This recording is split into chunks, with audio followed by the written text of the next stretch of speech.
Pastor Nichols of the Emmanuel Baptist Church. Good evening, everyone. Good evening.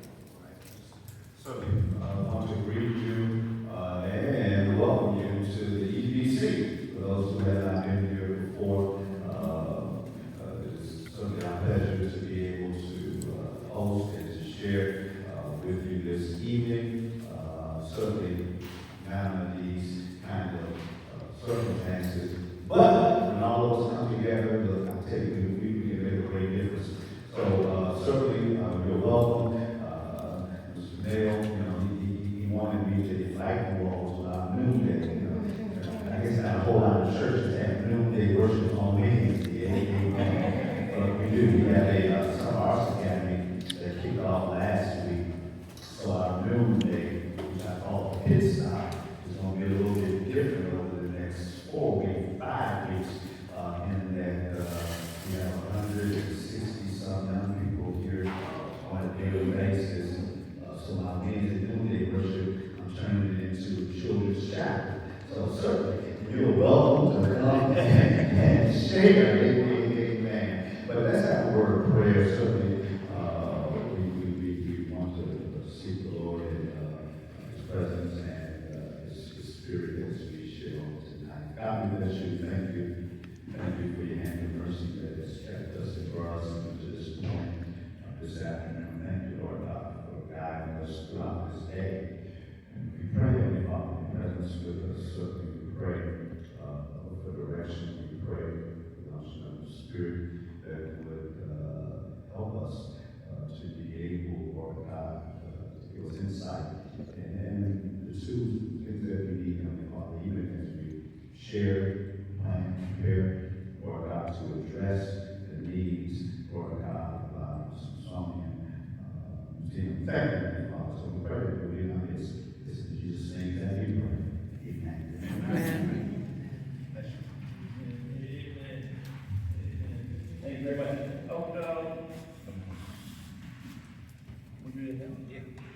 Pastor, could you come back up for a second? Philip is making me do more work. And I think I heard you talk about the children's church, and I think a lot of us could just start right there because we have been doing too good. So if we start where the children start, we might do better. And we want to give you this for the church. A lot of times, we have meetings in the church, and Philip is making me do this because he wants to show that we got air conditioning, nice and cool in here, it's hot outside. We just want to give you something to help on the electric bill for the church. All right. We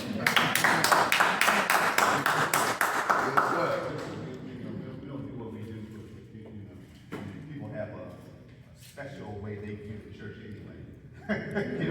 That's their heart. But it's much appreciated. But you have to do that. Reverend Nichols, even the house of the Lord has a great pepper. And it's high. All right. Bless your heart. The purpose of our meeting, we were having a conversation probably 2 weeks ago, and Philip and I talked about the cuts in the Smithsonian Institute in terms of the possibility of some museums closing, and it was a very difficult conversation to have because I'm saying, well, what's going to happen to all the stuff, all the artifacts, and what I'm happy to do that closed? Would it go somewhere in the trash can? I was just thinking all kinds of stuff. Philip was too, and Philip saw the opportunity and said, you know what, maybe we need to meet with Melody. And she's been a great partner of ours ever since she's been here. She supports us on our endeavors.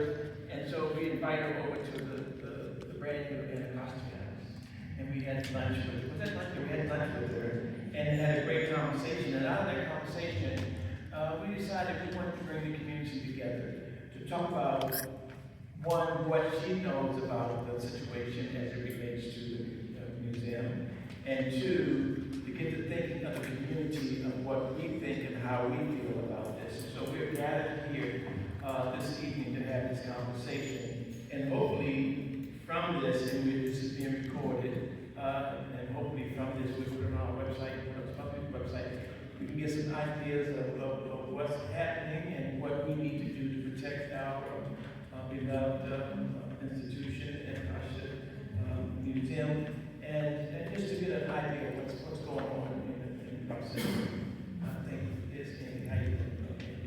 And so we want to invite Melanie Adams, who is the director of the Anacostia Community Museum, to come up and give us a briefing. And she will take some questions, but you gotta remember, she's works for the museum and she can't say a lot.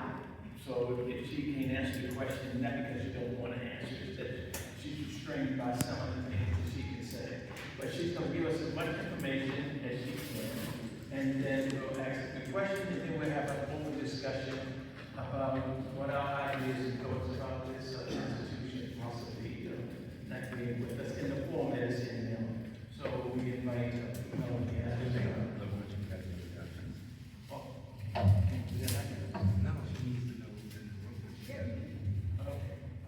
We will start right here with the introduction.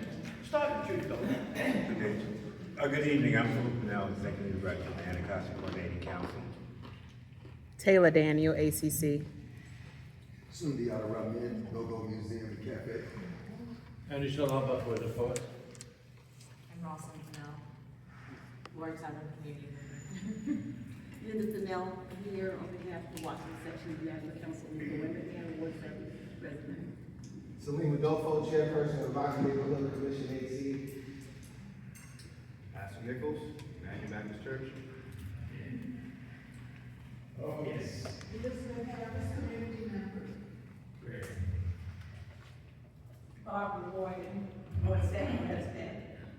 Great. Yes, I have scientists, Ward 7 resident. Marshall Berry Garage, Ward 8 resident. Yvette Mitchell, Yvette Wharton Mitchell, Ward 8 and frequent visitor of the Smithsonian. Okay. Barbara Jones, Ward 7 president, Ward 8 Democrat program chair, committee chair, and DC Democrat Black Caucus representative. I've got at-large representative. Baltimore, Beth Brown, NBC 4, Carolyn Frank, Ward 8 member. Reverend Martin Thompson, pastor of the Ambassador Baptist Church, member of Ward 8 Clergy and Faith Leader. Dominique Hazard, Anacostia resident, former ACM staff member. John Mason, Ward 8 resident, and also on the board, advisory board for Anacostia Community. Catherine Mitchell, former Ward 8 resident, but now member of the Anacostia Hive, and I run my business, Wellness Real Estate Innovations, and I'm a member of the ACM. You'll hear more from me, but Melanie Adams. Pearl Emmy, former Anacostia resident and former contractor at ACM. And then, Renee Sumby, I am a Hillsdale resident and Ward 8. great, and I'm the Mitchell, chair of the council. Well, first, thank you so much, everyone, for coming out. It's wonderful to see former staff members and board members, and it's just nice to know all of the support we have here at ACM. My first question, how many of you have been to the museum? Great, so I'm speaking to the choir, that's even better. So I'll tell you a little bit about myself first, and then I'll go into the museum. But I joined the Smithsonian's Anacostia Community Museum back in August of 2019. So I came from the Midwest, and one of the reasons why I was so excited about this museum is because the Anacostia Community Museum is really the model for community-based museums around the country. It was founded back in 1967 by the Smithsonian. So if you think about what was happening in our country in the 1960s, the Smithsonian at the time felt it was really important to have a museum in the African American community. So Anacostia Community Museum is the country's only federally funded community-based museum. We had a wonderful first director, John Kennard, who was a community organizer and pastor. And one of the really wonderful things is that he really laid that groundwork for it to be truly a community-based museum. And what that means is he wanted to make sure that we told the stories of the people and the events that happened in this community. So one of the things I did want to briefly mention is there are actually 3 ways to become a Smithsonian museum, because a lot of people kind of wonder how does that happen. The first way, or one way, is created by Congress. So if you think of National Museum of African American History and Culture, that was created by Congress. You can also join the Smithsonian, such as African art. So African art used to be a freestanding museum, then they joined the Smithsonian, or you could be created by the Smithsonian, which is what happened with ACM. So as you know, our first location was down on Nichols Avenue, which is now Martin Luther King, in a former movie theater. And I will say, I feel like a lot of people, we timed for that position because there was so much great walkable traffic. So now someone has said we're in the burbs. We're about a mile up. But again, like our colleagues, we also sit on National Park Service land. But we've never really forgotten our mission in terms of focusing on the lives of everyday people in the DC region. So I'm going to tell you a little bit about ACM today. So as always, we provide exhibits, field trips, and programs, all free of charge to the public. We're open 7 days a week except for Christmas. Our mission is, together with local communities, the Anacostia Community Museum illuminates and amplifies our collective power. And then our vision is urban communities activate their collective power for a more equitable future. So like, again, our colleagues on the mall, we do have collections. So we have both the collections and an archives. We have over 4,000 items or artifacts in our collection and over 1,500 linear feet of archives. So that's really long. But with our archives, you have to think of things like oral histories, and when people they pass away, they leave their papers and things like that. So that's what helps to make up our archives. And we really do serve as an incubator and repository for community history. To put a quick plug in, our 2026 exhibit is called We Make History. And so you'll get to see a lot of those items from our archives to show how people really collected and preserved their family histories. Many of our collection items or images are available on our website. We are trying to digitize more. One of the interesting things, the more we digitize, the more people want to borrow them. So that's wonderful that we're able to share our artifacts with our Smithsonian colleagues, as well as museums around the country. We do have a focus on partnering with community organizations to develop and implement programs. So we have partnered with a wide range of partners, both locally in Ward 7 and 8, as well as ones from around DC. And really the reason why we do that is, one, it helps to expand our audience base, but also it's just in our DNA in terms of creating those partnerships. So some of our ongoing programs, I will say, so we were closed for about 2.5 years during the pandemic. We were one of the last ones to open back up. And one of the things that I think I'm really proud of is, as a community-based museum, we really try to be relevant. So we're like, what does the community need? And at that time, we were actually doing an exhibit on food inequality in the DC region. And so after that exhibit, we really wanted to make sure that didn't mean that food inequity went away just because we closed the exhibit. So one of the things we did was partner with Fresh Farm. So now we have a farm stand every Saturday on the plaza. So that's one of the things we're really excited about. And actually, starting in a couple of weeks, we'll be part of the DC Public Schools lunch program. So on Saturdays, kids, they have to have a parent with them, but they can come by and pick up a meal at the farm stand. So that'll take place this summer. We also have a wonderful bi-weekly gardening program, which is really popular.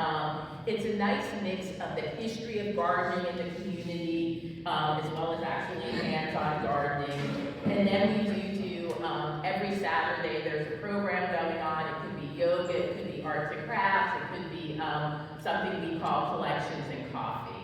I have handouts up here which will tell you some of the summer programs and things we have going on. So the current budget situation, so what's happening? So the President's FY 2026 budget proposed a 12% cut in federal funding for the Smithsonian overall, and it did not include funding for our museum, the Anacostia Community Museum, or the Museum for the National Museum of the American Latino. So instead of funding our museum, it proposes that the museum integrate its staff, collections, and programming with the National Museum of African American History and Culture. So the museum, our budget is currently roughly $3.1 million, which supports the salaries and operations for about 17 staff members. But one of the things we have to remember, this budget request is the first step in a long budget process. So right now, this is moving through Congress for deliberation. So one of the things that we're really doing is making sure we're doing an education campaign, so people understand the importance of the museum, not only to the residents of Ward 7 and 8 and all of DC, again, just that we're a national model for museums around the country, and really doing that education campaign. The Smithsonian does have an Office of Government Affairs, so they work with our legislators to make sure they understand the importance of the museum and the work that we do. But as we're continuing to, as this is continuing to unfold, we're still open, business as usual, we're still having our programs, hosting exhibits, and really continuing to do the work. So one of the things people keep asking is, kind of what can you do to help? You can visit. Visiting is really important to show that we are a staple in the community, attend programs, and also tell others about the work that we're doing. So again, this may be a long process. It all depends upon when we get our budget, but our goal is to get our $3 million put back in the budget and continue to move forward. So because we're still in the middle of the budget process, I can't answer a lot of questions about the budget, but I'm happy to answer any questions you may have about the museum. I just wanted to know, this is a budget question, but which fiscal year was it? 26. 26, okay. Right, because we're in a continuing resolution right now for 25, so this would be the 2026 budget, which starts October 1. Do you participate in any of the charity drives, like under United Way, or ways that employees can, or anybody can give that's Right, working? that's a good question. We do not. So with the Smithsonian,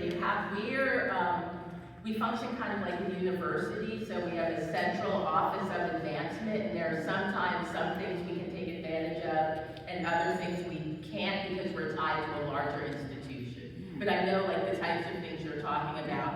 We have had, in the past, like affinity groups would reach out to us if they're raising money. On your behalf? Right.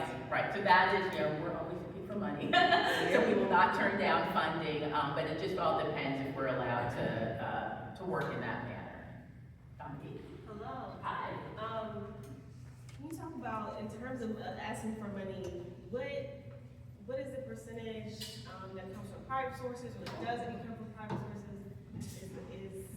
What would happen if, that money was raised privately somehow? Right, we were just talking about that. And also, have you heard any word of what the administration plans to do with the space if this cover to proceed? So we are committed to keep the building. So the building will stay with the Smithsonian. But in terms of our budget, so about $3.1 million comes from the federal government, and then we raise anywhere from 2 to 2.5. The issue, because I think what you have mentioned, a lot of people have said to me, what if we just raise $3 million? Well, my staff are federal, so I have to use federal funds to pay for my staff. I can't use what we call trust funds, so I can't use non-fed funds to pay for it. Okay. What is the timeline that you're talking about by the time this gets decided on? I have no idea. It all depends upon when the budget is decided. So it's the whole budget discussion. They're talking about when? So it's just a few months we're talking about. We're not talking about a long time. It depends. It depends upon when they pass the budget. But think about it now. We've been under a continuing resolution for the whole year.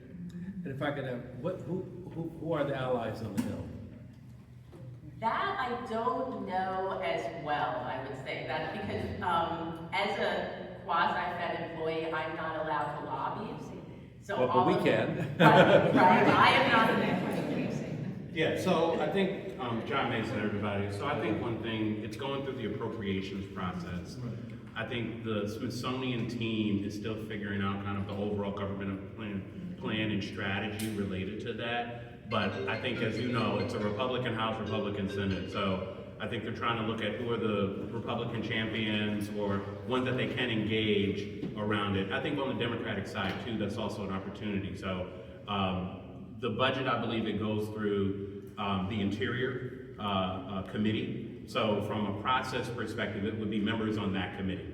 From an engagement perspective, I think if you can let your local council member know, if you can let the mayor's office know, others that can put pressure also can advocate to the Hill about this museum is one of the best people that you can kind of engage. I think that Eleanor is working on that a little bit. Is she on that committee, Phil? Is she on that committee? I don't know. Yeah, but she is, her office is working on legislation that will look at in the interior budget to see how things go. So that might be something. Any other questions? Okay. I was wondering, has there been an explanation given before the cut? Not really. Okay. It's not a shortage of money, it's just a decision. Yeah, it's just a different decision. And we go through the budget process every year. So this isn't like a new process. This is the first time we've been zeroed out, but this is something that happens every year. Okay. So it's not a new. Right. What's the membership structure? We do not have a membership program at ACM, so there's not necessarily, so we're not like some of our colleagues on the wall that may have one, and that's really just because we have a really small staff. So we're doing the work that we do with under 20 people. And if you think about that in comparison to my colleagues with larger museums, they have anywhere from 140 to 160 people. So just because of size, I can't really do a membership program. Melanie, would you take a minute and explain two things? One, how your position is a trust position, and then how does the advisory committee work? We have some of the great members here, who our friends about, and we're going to hear from them in a little bit, but explain how that works. Right. So my position is actually endowed, so I'm officially the Roger Ferguson and Annette Nazareth Director of the museum. And so what that means is essentially they gave a set amount of money that endows my position. So that's why I think I'm quasi-fed, like I'm not paid federally, but I still have to adhere to a lot of the same requirements as if I were fed. So that's one of the differences. And as we mentioned, we have some of our wonderful advisory board members here. So again, all Smithsonian museums and a lot of the units, we do have advisory board members. So those are champions in the community who support the museum, who support our work, and really advocate for us. And so, you know, the advisory boards are just really important. And they're very similar to what you would find with a traditional nonprofit, except they're non-fiduciary. That's the biggest difference. Any more questions? One of the things I will say, one of the things you can also do, I am happy to talk to any group at any time. So if you're having meetings, community meetings, like for example, I'm going to the ANC for Ward 8 tomorrow. So I am open to come to any of your meetings and kind of do a similar presentation, talk with people about the museum and what we're up to. I don't know if what I want to ask is better in the open discussion part, but I mean, I can answer him on which is, what would happen if we developed a petition to go to every church in Ward 7 and 8 to have, and I don't know if it would have to be signed by DC residents or it could be anybody, maybe DC residents, maybe that's my question. But if we had a campaign where we had all the churches to disseminate petitions about this to be presented to Congress and all, would that have to be signed by only DC residents or could it be DC, Maryland, and Virginia? So we say we serve the entire DMV. So our museum has stories of people who are in DC, Maryland, and Virginia. So we are for the region, not just specifically for DC. Do we wanna add? And I have another one, huh? Do we wanna add? Well, the other question that I had is whether or not polling on social media might be helpful, to just get people to weigh in on social media in any kind of way, whether or not. We have a good social media presence and people are kind of weighing in. So if we look at our comments and things, you'll see people kind of making comments about it. Yeah, I guess I mean in a more. Right, in a more strategic way. So again, because we are federally funded, like we can do an education campaign, meaning I can tell you what's happening, but I cannot tell you what's Right, so I think maybe some. Okay, Barbara. Has anyone approached the Trump administration? that. We have an Office of Government Affairs that works with whichever party is in office, so they do, they're on the Hill, they're the ones who are there working with our legislators, and I think as John said, they do talk with legislators throughout the year. Again, this is not new, it's just new to me, we're zero now, but this is a process that happens every year around the budget. Okay. If someone would go over, Yeah, we have people who go on the Hill, and they talk. go straight to him. You can do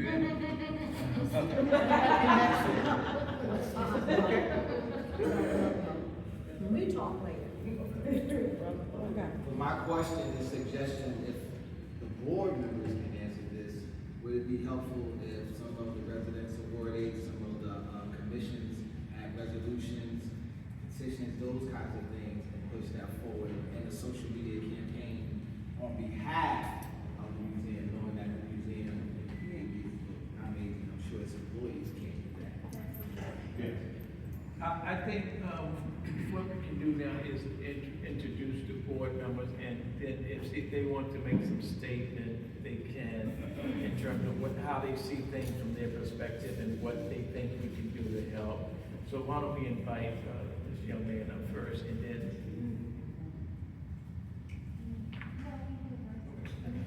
So John, yes. Yes, John, nice to meet you. Well, hey, good afternoon. So, on behalf of the ACM board, I think one thing I want everybody to understand and be fully aware of is that our board intends to engage and make sure we keep ACM as ACM right now. So we're trying to restore funding. That's our number one priority that we want to do. I do think there are other options out there, but I think the biggest thing that we need from you all, to the gentleman's point, is engagement. Tell people to come visit the museum, get the information out there. A social media campaign, telling awareness is the biggest thing we can do right now to make people aware of what ACM is going through, and that there's a potential that, hey, we need you guys to step up to let legislators know and to support Congressman Holmes Norton around her and her engagement there.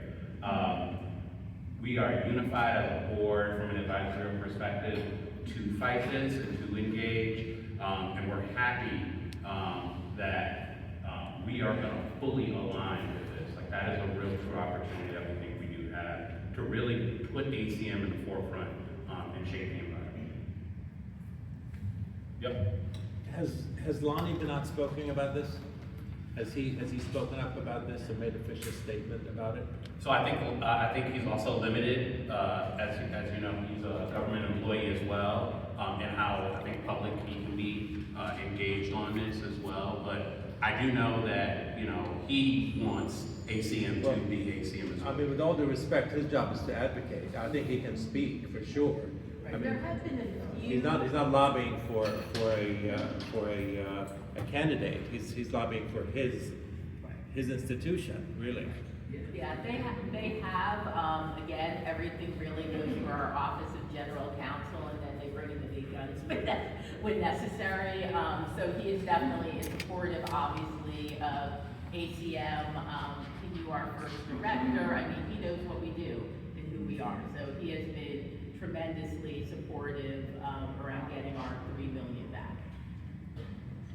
I'm bringing up the membership stratum because it's so important. I know that you said that you all receive federal funds, and there is a federal charity campaign that goes on.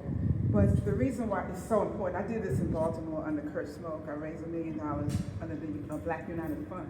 We outbidded the United Way. We raised $1 million for several nonprofits. So it's doable, it's workable. But the thing that I'm curious about the museum is, why not something like the Friends of the Smithsonian? I donate to them, and these people, we advocate for the Smithsonian. So if you're not gonna be the voice can be those of us that are in the community, that access. I've been coming to this museum since 1967. That tells you how old I am. So it's so important that the voices, that we have the voice out there. And what Reverend Thompson said is happening right now with the National African American Museum. My pastor, Frederick Haynes, advocated that the churches should tell their members to take out memberships.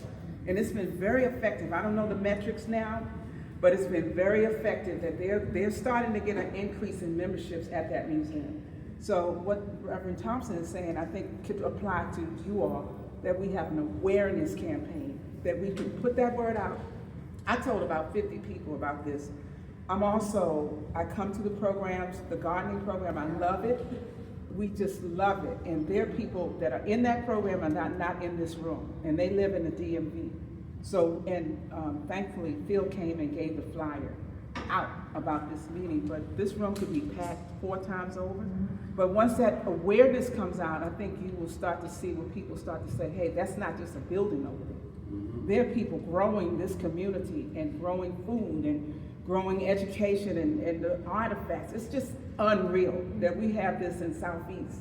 We don't have to go downtown. We can actually be right here living that. So I'm gonna advocate for an awareness campaign, that the voices reach out and be on y'all's behalf. It's not just y'all, but it's the community, okay? But I think that's a great idea. It's like Friends of Anacostia Community Museum. We need that like create crazy. something like that. I think that's a. Yeah, we need that. One of the, yes, ma'am. I have a question. There is a tax exempt, which is a 501c5. And the Friends of the Anacostia Museum can apply. And you can raise money, which would have nothing to do with what's going on. It's just like with the churches. I belong to Vermont Avenue Baptist. We have a 501c3, and we also have a 501, I think it's C5, which is non-political. But that's money that we raise that we can use within our church for projects which has nothing to do with that, so that when we file our taxes as far as the church is concerned, we're clear. But that is what is needed. I'm also a member of one of the oldest organizations in this city, which is Delta Sigma Theta Sorority. And a couple of weeks ago, we gave away $800,000 in scholarships. We've been out in the forefront since 1921, when they said people that look like me could not be a part of the things that took place in this city, but we were there.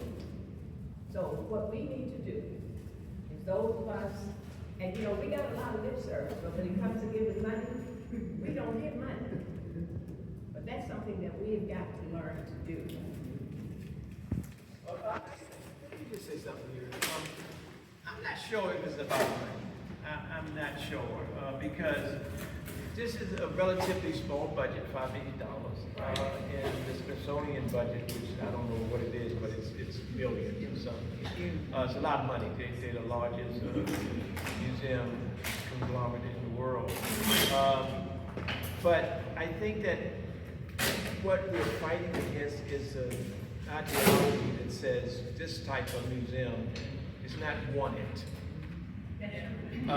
So I think the attack that we is more philosophical, that yes, it is needed, it is desired, it is wanted. because I don't really think it's about money. This $3 million is $5 million is nothing to the federal government. But that's what staff can't talk like that, but that's what I think we're faced with. Right, the problem is we got DEI, that's the problem. Culturally rich. Ma'am. Hi, yes, I'm Carol, I live right over here, at Anchor Place. I just got here, so I didn't listen to everyone talk about the ACM exam.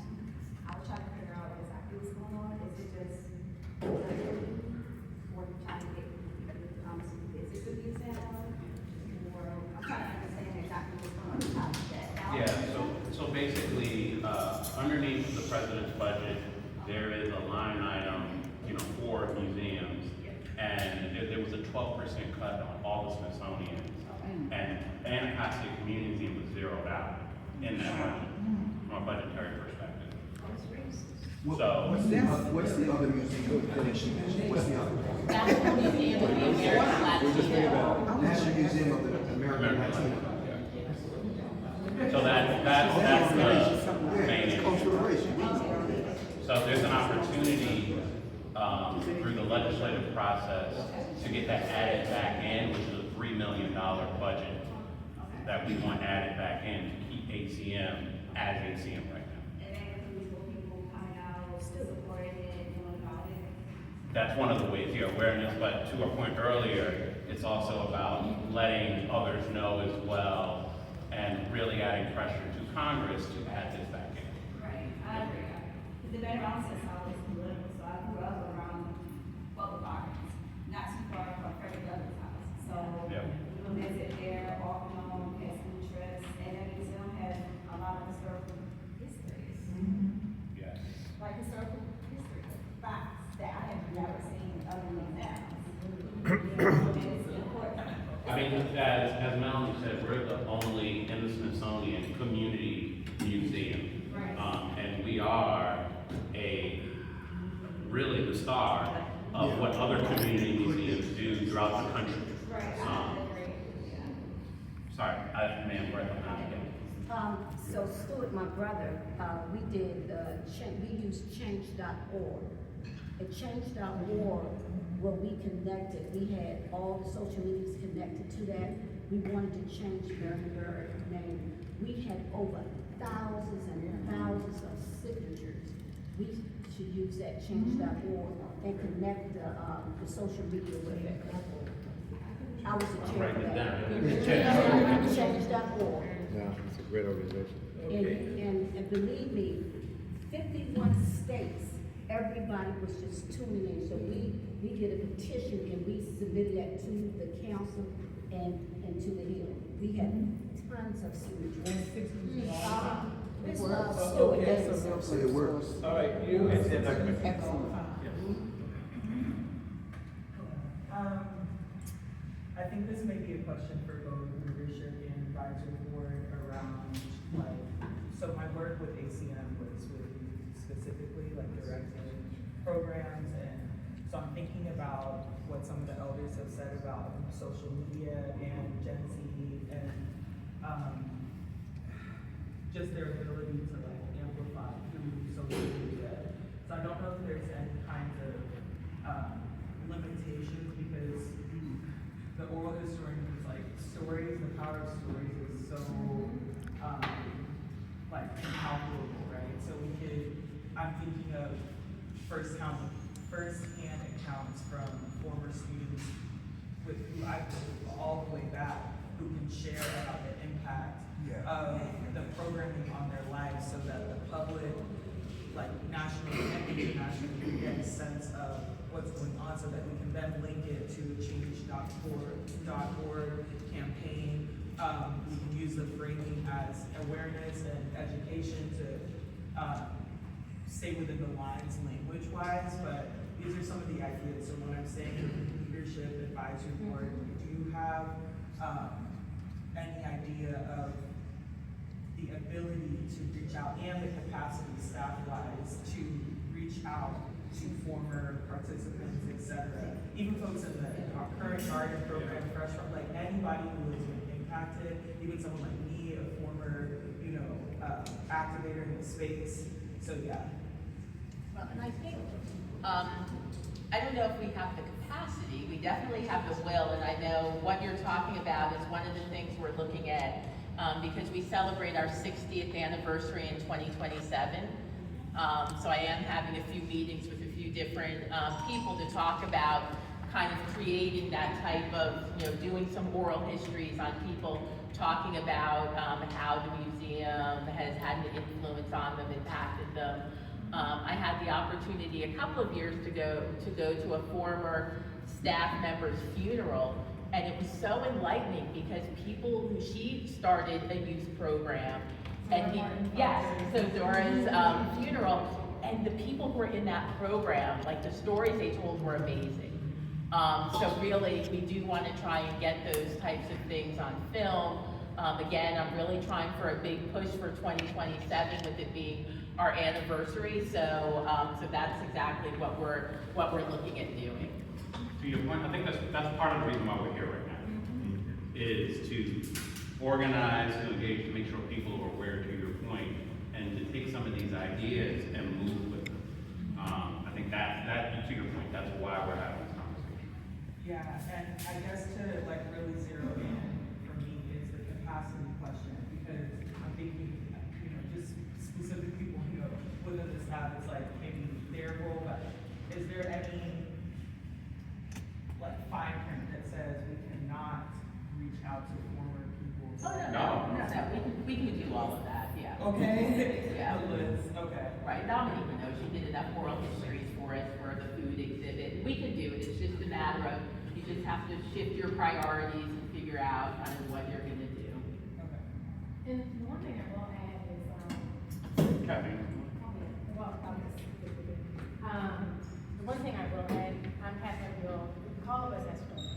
So that's how I got introduced to ACM. Dr. Galo did an exhibit about development east of the river, and that's what made me realize all of this stuff is planned, and I jumped into community development full time. So many of us have those personal stories. What I will say is, in addition to the resources that the museum has a lot of friends. So it's quite possible to lean on our friends right now, whether it's the DC History Center or other folks, to say we're going to start to collect these stories, and it's easy enough to collect them with a hashtag and make sure that we can track them. But I think that's a wonderful idea, but I also think this is an opportunity to start the Friends group so we can have a funding stream, whether we use a fiscal agent that's already existing so we can get those dollars in now, to start the messaging campaign, to get every ANC east of the river to vote resolution in support of ACM being east of the river. All of that momentum helps a lot. The other thing I want to mention is that the mayor's office is doing a dance with this administration. And so the more that we can tell those personal stories, the more that folks east of the river can show up, we can become a priority in that dance that they are doing with the federal administration. So we just want to make sure that we are one of the talking points out there, that we are not forgotten and we are not off the list. May I ask a follow-up question? Yeah. Based on your background, as a community organizer, I'm an attorney. I'm an attorney and I'm a community developer. So I used to, I ran the St. Elizabeth's redevelopment for a little while. And then I used to run the Amazon Housing Equity Fund. So I know how to scale things. I know kind of the local advocacy. We got Best Ways and Poets east of the river. So we know how to show up. We know how to make it look good. We know how to make it culturally relevant. I see you on that flyer. Give us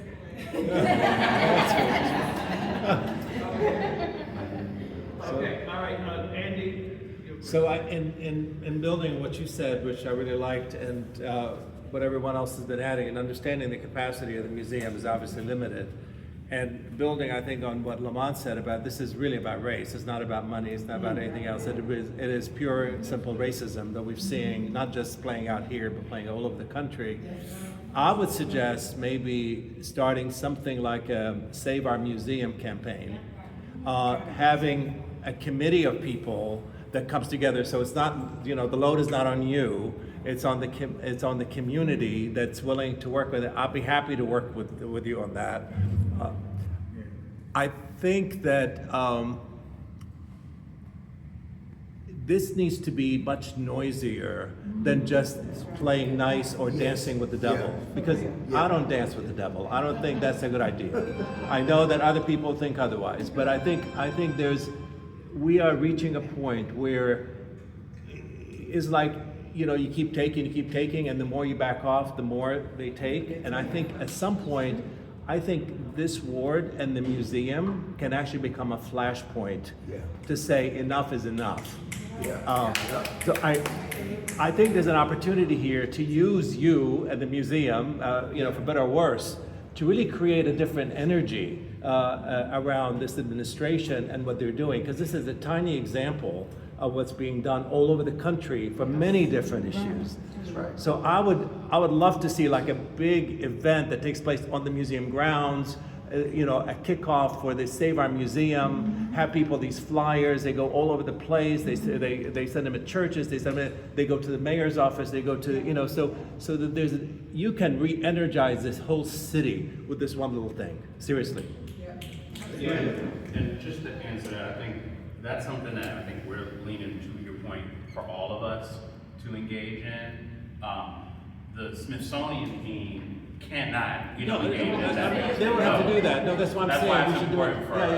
Yeah. Okay, let's take a couple. I run a peer-to-peer behavioral health program across the street in partnership with Emmanuel Baptist Church. Smithsonian Museum is one of the first locations that I was amazed with, came to, and began to partner with, attempt to partner with, to bring voice to the community out here. Not only in this, in Langston, in this area right in here, but throughout. And there's still so many people, awesome stories, right? Of people who don't know that it's there. And so we have an uphill battle to climb. That's why I like what you're saying. I like the event for Juneteenth that we had, but being able to do something right there at the grounds, but also being able to put it in the ears and in the minds of our young folks. Amplify, because they have to embrace it. And these are the efforts, I think, we have enough of us who can great. Yep, that's right. You know, it's important for us to be able to reach the young folks. The building, the museum itself is just remarkable. Beautiful. And when I take people, it's remarkable. But they go and they enjoy it for a brief time, and my groups are small, then it goes away. You know, we have to put something that keeps that momentum going, that is there, and that is what's going to keep the support, especially from those folks who ain't trying to have that first. Thank you. Okay. Thank you very much. I just want to share something. I've been in DC since 2005. One of the first things that I did in 3 days is the typical that anybody that comes over here to the city and fell in love with the city is go to the museum. I pretty much did all the tours, you name it, just at the mall. But what I want to share as a Hispanic is that I used to live in Ward 2, now I'm in Ward 7. And I take a lot of people to the museum on a daily basis. I send them emails, hey, this everything that we have, kill yourself, meaning let me know where you want to go. One thing that I didn't know, and I have to be very vocal about this and realistic, I didn't know about the Anacostia Museum until Miss Morgan told me about it. I went over there, I've been going over there for the past 2 months, and I love it. I love it, but I love it because I decided to make a goal for myself as an experience. It's like, I don't want to go anymore to the big museum. I don't even know those museums. They change, but I want to support more the small ones. Whether it's any culture, any museum, you name it, whether you have to pay or not, I want to go to those small ones that is not the typical that they're in the mall. So I've been doing so. Every month I have one museum that I have to visit.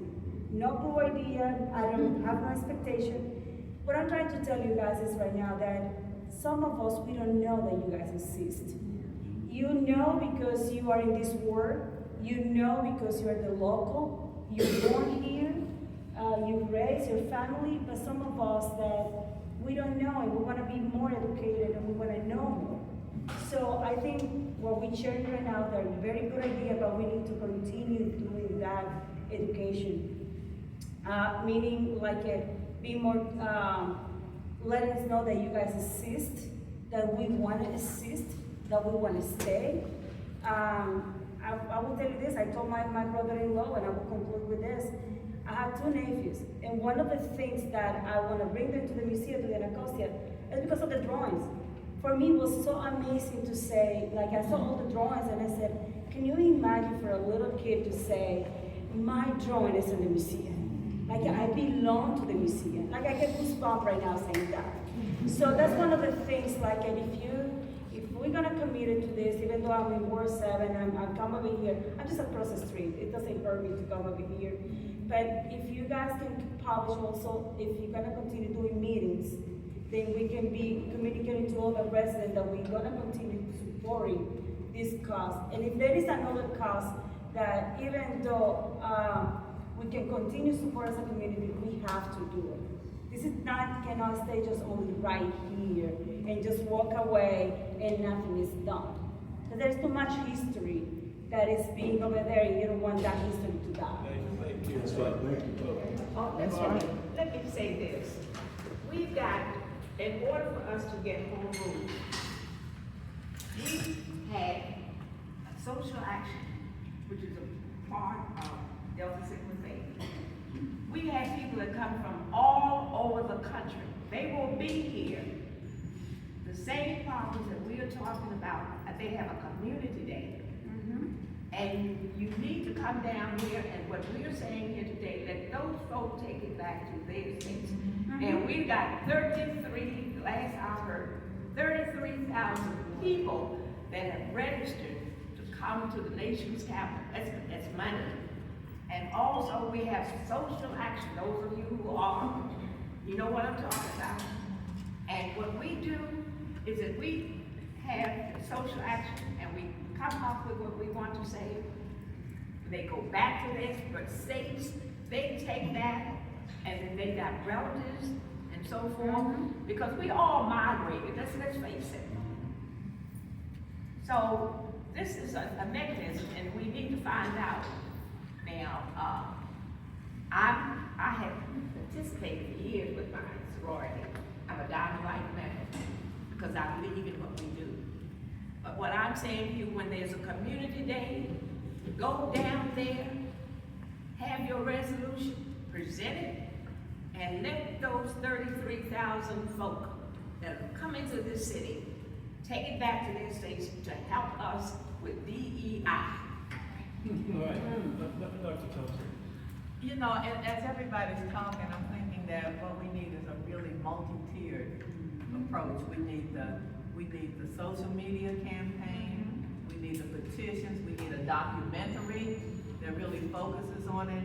And I'm wondering about ACM doing a newsletter that really kind of says, did you know we have? You know, I mean, if you had to highlight something in a one-page newsletter that maybe could get distributed through people that's got massive mailing lists, email lists, and everything, if there's some way to get that out, but I think it needs to be multi-tiered. There's no one way to do it. It needs to be all of these, but I think maybe a documentary showing people's interest, and then a media campaign, you know, maybe with, I don't know whether or not Washington Informer and East of the River can do that. If we have people friendly on the papers, the newspaper staff who would be interested in a story about what's going on, I think all of that needs to happen. And so people can work in whichever pot that they need to, but it needs to just be massively coordinated so that going to the Hill and every place else, people can see this is really, you know, they get concerned about numbers and voting and things like that. And if they think people are going to have issues with them, they're going to take a look at it. So I just think we need to do that, because you can just bet right now, we all know that that first round in the Senate with the budget went through, but we got Republicans now trying to figure out, am I gonna vote for the final or not? And they gotta make it be, they gotta make it fit so that they can go back and look at their constituents. Well, we want to make sure that as constituents, we're making sure that we're putting the pressure in the right places, so. Yes. Just to add on to what Andy said, I think something we can immediate right now we can do is save our museum. We can start a Save Our Museum campaign right now. We can get you with the community, so we're gonna gather over on your grounds. Pick a date right now, you're right, it's gonna be 33,000 deltas next week in the capital. People are gonna be, I just think we can, and that's something we can do right now. And you all don't have, I know you can't get in it, but we can gather on that grounds and start a Save Our Museum campaign. This is about race. And I'm with Andy, we can keep trying to dance with the devil. Dance with the devil doesn't work. We've got to hit it in the face. And a lot of things have been reversed or whatever, it's because of people being vocal. The books that they're saying they put back into the Naval Academy, it wasn't because they wanted to, it was the outcry, it's the outpour. The Tuskegee Airmen that they took out the curriculum, in a week it was back, but it wasn't because they wanted to do it. It's because of the pressure from people. So we're waiting. We're trying to be diplomatic, and I think we need to be diplomatic, but we need to be in somebody's face. And we can do that right now. Quick note about a timeline. Like I said, I was at your first year of existence. I was in elementary school. I met a Kente Weaver there. Last year, I went to his home, 60 years later. I went to his home in Ghana and visited, and I was a guest of his home. He's now deceased. I went to his gravesite. That's as a result of you. That you brought him here through the Smithsonian, and he toured in Southeast, and he was up on A Street South, where the Smithsonian was, on A Street, Northeast. And you all really resonate with our lives. I was with the African Heritage, I'm still in, African Heritage Dancers and Drummers, Melvin Deal. I started out him when I was 12 years old. Melvin's now deceased, but our legacy of the company, you all have it archived in your field. So I've come there and seen pictures of me on the wall. So I think it's just great that you all, we treasure you. They may not be in this room, and some of them may not know about this museum, but they know me. They know Dr. Thompson, they know Phil. They know us, so they know the museum. So the word of mouth campaign is probably gonna be one of the best campaigns that won't require any money. Just say something. And I like to be, whatever is going on, I wanna help, and I wanna be a part. And I will say, I love that you said you see yourself in the museum, because I know that's one of the things I always say. It's like, you're gonna come into our museum and see someone you know. And it's like, oh, that's my father's friend. I didn't know who did anything. Like, that's exactly kind of the response you get from people, because you're seeing your neighbors, your friends on the walls telling their stories. And technically in the Smithsonian, they're in the Smithsonian. Okay, we have any more questions? Okay, yes.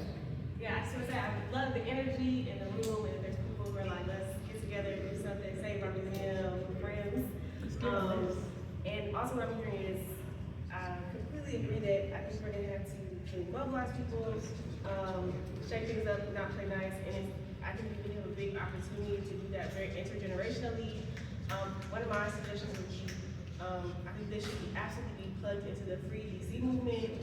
There is activists, organizers in every ward of the city who are organized with that coalition.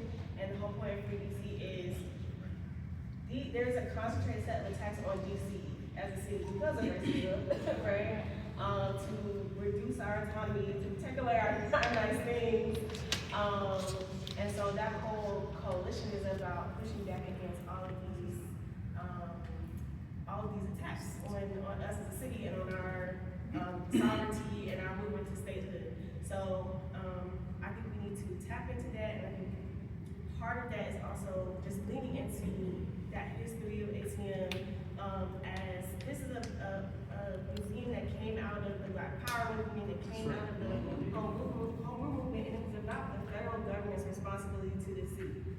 We have all these museums on the wall, and at that time, those were about white people and the great blah, blah, blah, and they said, you need to give something to this city, to the black side of town. So I think that narrative will really resonate with Free DC and just young people across the city who are upset right now, like mobilized. And so I think those are the folks who will come out there, but we paste all the posters, you know, that you want. And I don't know everything I was gonna say, but I think we just need to, kind of really tap into that current of like people who are actually already organized from that lens. Yeah. And I wanna really highlight the history just quickly, because I feel like the administration, it's like race-based, right, to highlight ugly. The history, John, Zora, when they were like on the ground moving through Anacostia, this was like rooted in love for our people. And I feel that for me, that's what Black people embody, that's what they represent, that's who we are at the core. And so I feel like there will be temptation to, you know, even perverse the like Save Our Museum, like to distort our, Diluted. yeah, because it's this thing where like being pro-white is like equivalent to being anti-white, but being pro-Black is not anti-white. Like we are rooted in love, and I think that whatever we decide, like just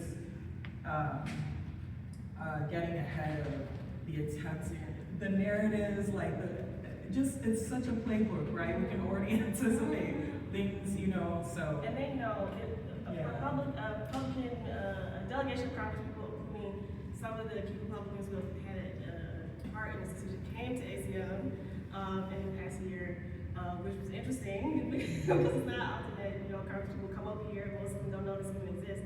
They know what's going on here in this museum. They know what this museum is about. It's based on love, it's based on fight, right? It's about the city, its people, our struggles for rights and sovereignty and statehood, so they know that. And so that zeroing out, it's about that. They know that this is the story that we're telling, and they want to bury that history. So I think that's part of what we need to identify.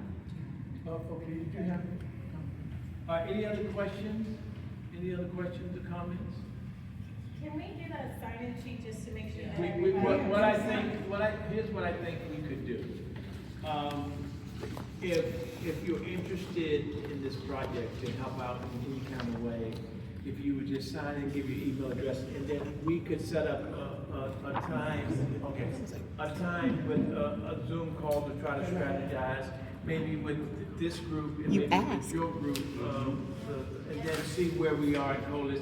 Philip can work on that with some of the stakeholders in the community and see where we go from here. And if we can if we got 2 or 3 weeks to put this together, we can really announce this at our next ACC meeting where here's our plan, here's we come together, we invite the advisory board to come, and if we can take this couple of, a week or two to figure out the best course of action, the way we should go. I think that would be the best way to do it. Melody's on the agenda for the ACC meeting. Oh, she is? Okay, good. Good, she'll come, give her position, and then we will pick somebody who will be, the person in lead charge of this effort. And they'll work with the advisory committee and work on a strategy, whether it's public relations, social media, whatever we need to do, marching on somebody's door, or whatever have you, to try to get together. And we got 3 weeks to do it. We got three weeks to do it if we're going to announce it at the ACC meeting. That would be a good time to announce it after the grassroots effort to quote unquote save our museum. And I will say, I have a few cards up there, so people are welcome to take them, but also I'm happy for Philip to just give out my information. All right, any, okay, Philip? Before you leave, please make sure that you sign in. There's 3 of them. Yes, one on the other table. Yeah, and get the information here and take a cookie. How many of you received the ACC newsletter? Okay, if you do not receive the ACC newsletter, please see me and I'll subscribe you this week. All right, we're going to call the pastor. The pastor, if you come, give us closing remarks.